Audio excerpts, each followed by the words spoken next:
Most people mistake high intelligence for a gift, a superpower. They think you're someone like the characters in movies, cracking every problem instantly, always winning, living life on easy mood.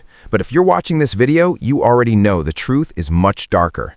There is a psychological reality you might not be ready for, or perhaps can't even admit to yourself. High IQ is often not a gift, but a heavy curse that must be managed. Have you ever wondered why the less intelligent people around you are laughing out loud while you stare at the ceiling at night, suffering from existential dread? The answer is far more disturbing than you think. Psychologists call this cognitive load and excessive rumination. Once you truly understand this, you will see why your mind has turned into an enemy working against you. Society told you that being smart would bring happiness. You excelled in school, solved complex problems, and everyone told you how smart you are. But no one told you about the flip side of the coin. No one told you that understanding everything means feeling everything, and how exhausting that is. A smart brain is not an amusement park. It is a battlefield. And that deep loneliness you feel right now, that sense of being misunderstood, is not depression. It is simply the side effect of an overclocked processor. But here's where it gets worse. Most people assume that intelligent people always make the right decisions. The truth is, intelligent people are the ones who struggle the most to decide. This is called analysis paralysis, and it is the greatest enemy silently sabotaging your life. Here's the bitter part.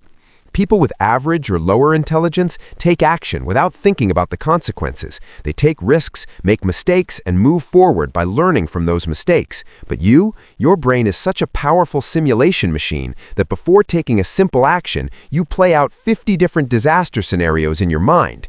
You see all the risks before starting a job. You analyze potential reasons for a breakup before starting a relationship. And this foresight makes you cowardly. You see the danger so clearly that you're afraid to take a step. Psychology says ignorance is bliss. Why? Because it doesn't see the danger. The source of your unhappiness is not your incompetence, but your awareness. You see the crack in the wall, the glitch in the system, the fakeness behind people's smiles, and this X-ray vision makes it impossible to simply enjoy life. And this next part explains why you feel like you're on a deserted island even within a crowd. The communication gap.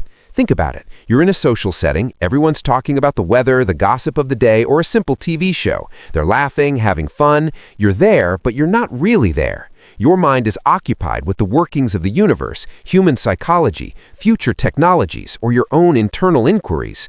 You try to speak, but your words feel heavy to them. They tell you, you think too much, just relax. This sentence is the greatest insult to an intelligent person because you cannot simply turn off thinking. This is called the communication range gap. Research shows that people can only communicate efficiently with those who are within 15 to 20 IQ points of themselves.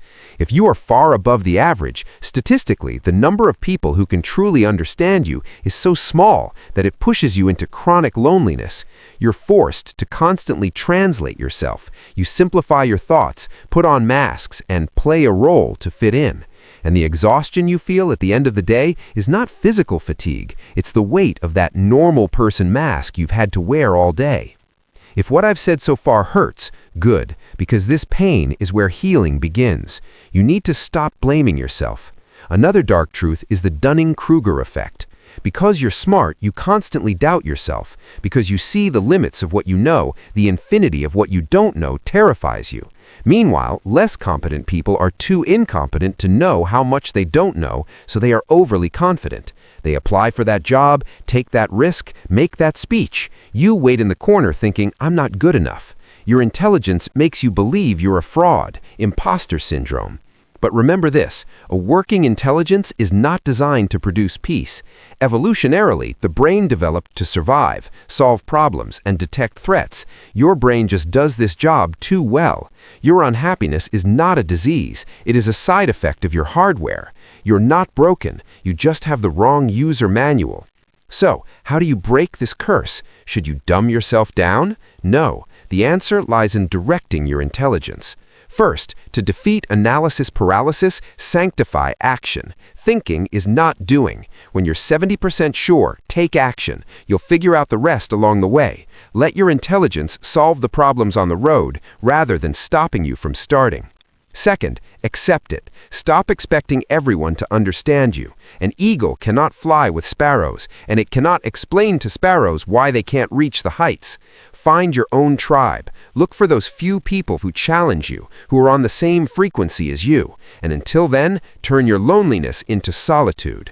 Loneliness is a deficiency. Solitude is a power. Third, the only way to silence your mind is to tire it out.